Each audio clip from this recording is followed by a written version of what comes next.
things. We're growing up in a Facebook, Instagram world. In other words, we're good at putting filters on things. I've lost so many friends.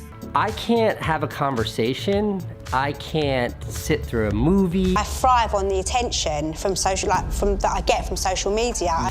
I can't drive my car more than a couple of blocks, very dangerous, without thumbing through social media. The short-term dopamine-driven feedback loops that we have created are destroying how society works. We're good at showing people that life is amazing even though I'm depressed. And so everybody sounds tough, and everybody sounds like they got it all figured out. And the reality is there's very little toughness, and most people don't have it figured out.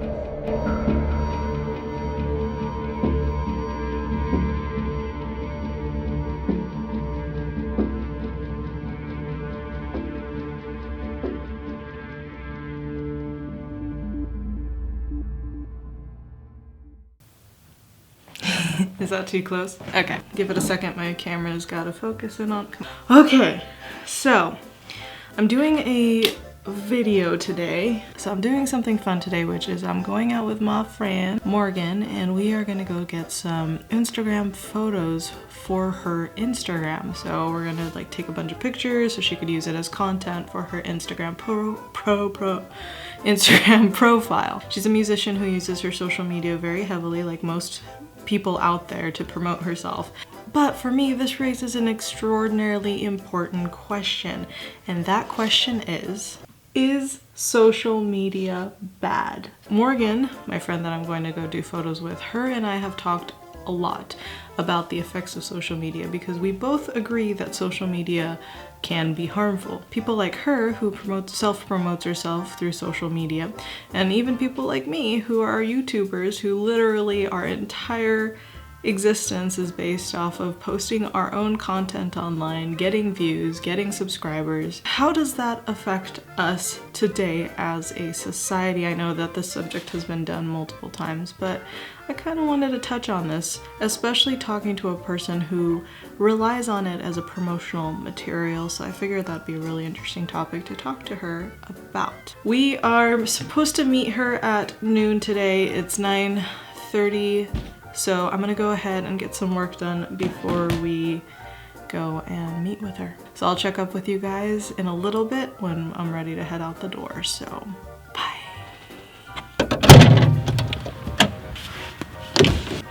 So I just got a call from Morgan. Let's go ahead and go meet her. So I'm just waiting for Morgan to come out. Oh, what is she saying? Okay, great, be out in a sec. She should be here in a second. There she is. I'm watching you, Morgan. She looks like a model. Morgan's here! Hello! Are you excited? We're gonna get some photos today. Yeah, we are, and I'm very excited. Yay! Okay, we're gonna go because we are running out of time. You only have till 4, right? Yeah. Alright. 4. Yeah, he wants to leave at 4:30. Okay, so we're gonna catch up with you guys later. I'm gonna ask Morgan a few questions. I'm gonna interview you about social media. Oh. So, which is kind of ironic because this is exactly why we're meeting up today, is for social media. Social media, yeah. But yeah, we're gonna talk about it. So we'll catch you guys later. All right, so Morgan here. I was gonna record us doing some photos, but I totally forgot. So I didn't get any of that.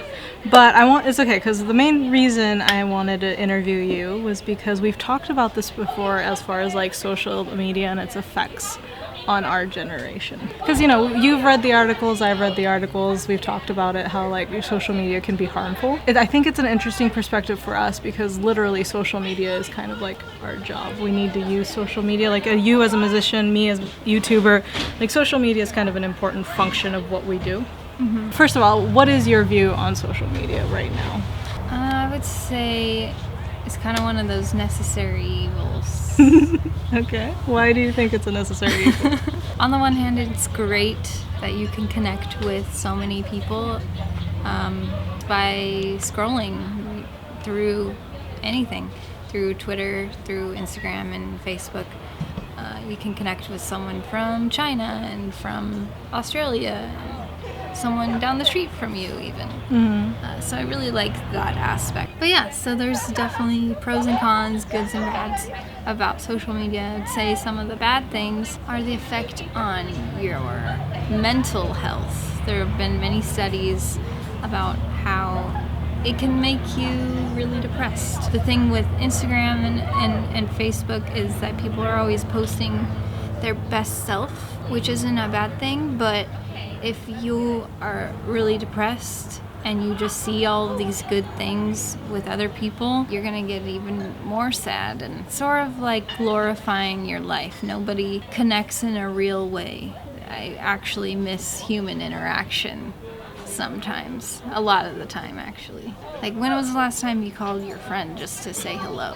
Now I think I send more like DMs and messenger messages, and it's rare that I actually pick up the phone to call people. Yeah. I usually communicate through text nowadays. I feel like we have definitely lost tangible connections with people, so I agree. that is a big downside for me. Because you kind of touched on like how it can make certain people feel looking at people's pictures, like for instance, like people sitting in private jets, or like they look like they're all over the place in the world. Like, have you, in your like low moments looking at those, like have you noticed that it affected you? Yeah, definitely. I think that there's sort of a feeling of jealousy or envy, maybe. Just like, well, they're doing that, I should be doing that. Why can't I have the things that they have? Social media doesn't tell the whole story. It only shows the glamour side. You know, this whole era is about having fun always, all the time. I remember one of the times it was one of the moments after we talked about it, and I remember I was at Shady's Coffee, and there was a girl sitting next to me, and it took her like 30 minutes to get this nice picture of her with this coffee.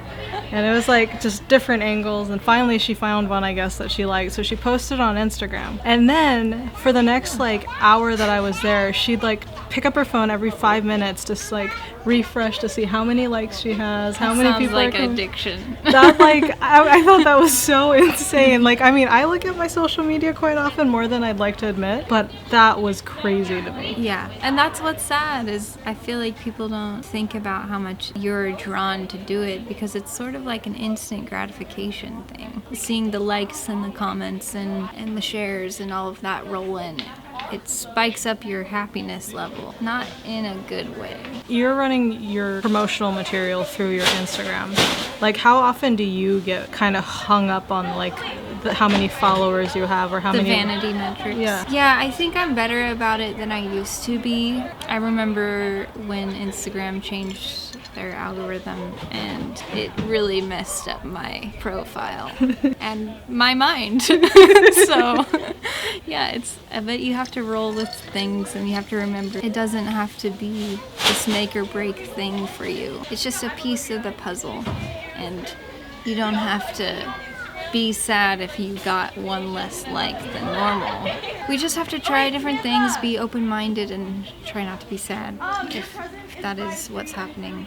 Well, my last question is, most of us, especially like you, me, and actually a lot of people, influencers generally, they use their Instagram for businesses. Like, that's how they legitimately make a living. Yeah, for sure. How would you recommend for somebody to like balance that? Try to be more in the moment, but not be so like obsessed with how strangers think of them through social media by giving them like basically the vanity metrics. Like, how would you recommend balancing that? I think scheduling a time to look on your media and then turning it off otherwise, because my biggest pet peeve is when you're hanging out with a friend and they can't stay off their phone. Morgan in Thailand?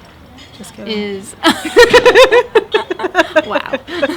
I remember there were points though, because I was like that too, because I wanted to post everything I had on social media, and then Tyler came up to me once and he's like, "You and Morgan spend way too much time So on your sometimes social." you don't even know that Yeah, you're you doing don't. it. And so I was like, he totally called me out and you out on it, and I was I like, don't even remember that, but I am not surprised. he probably didn't say anything to you because he didn't want to start a fight. Oh. But he did say it to me. and then I remember like looking over at you, and you were looking at your phone, and we were at like this really cool place, and I was like, yeah, we're doing this way too much. Before you know it, you're sucked in, and that's all you do. I've gotten a lot better at it, but I still have a lot of ways to go. But what you just said, I think, is really important, is balancing as far as like scheduling goes. Like, Yeah. pick this time to go on your social media, and then don't touch it otherwise. Yeah, Tim Ferriss does this thing where he only answers email for like this hour, and then his phone is on airplane mode for the rest of the day, or,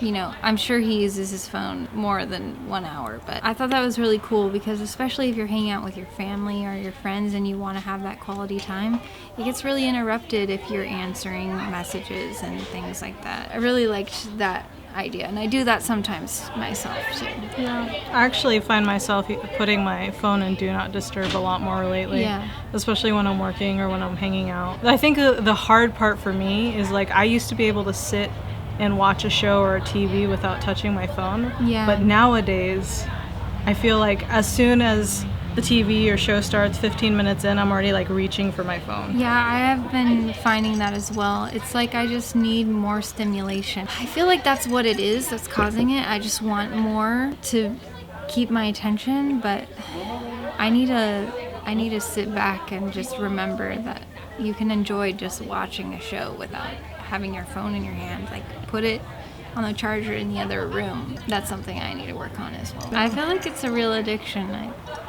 to social media. I think there's something there. Well, thank you. This is kind of a weird place to drop this, but Morgan's Instagram is MORGALILY, was it? Yes. So I'll put it in the description below, but go MORGALILY, yeah. not for the following, but go check out her music and stuff because she's super talented. Thank you.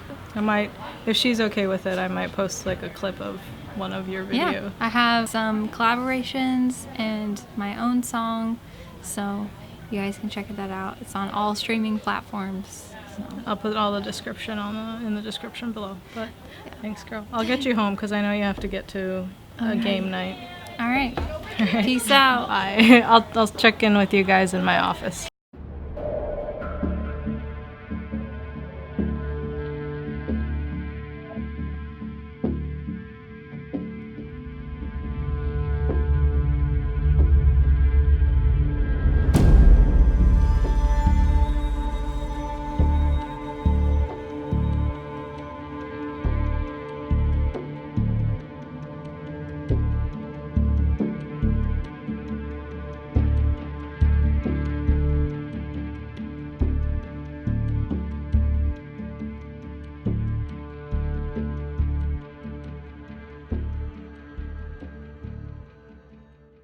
Social media has made it so much more easy for us to compare our lives to other people out there who make it look like that their lives are this grand, crazy thing that we all want our lives to be like. I mean, I've definitely fell in that trap before. When I look at people that I admire, sometimes people younger than me, I look at theirs and I'm like, oh my gosh, I'm 30 years old and I'm barely anywhere this person is, and they are like 10 years younger than I am. But the thing is, among the few people out there who are actually living the lifestyle that we want, there are many more out there who are actually faking that lifestyle just to have a presence online. There are companies out there where you can literally hire a private jet just to do a photo shoot for your Instagram or social media page, which means you can literally fake a private jet lifestyle. That to me is insane, because we could be comparing ourselves and getting depressed over these lives that we want, when in reality they don't even have it for themselves. I do believe that the way our society is reliant on social media can be extraordinarily harmful. I grew up the days before social media even existed. When MySpace came out, it wasn't even one of those things where I could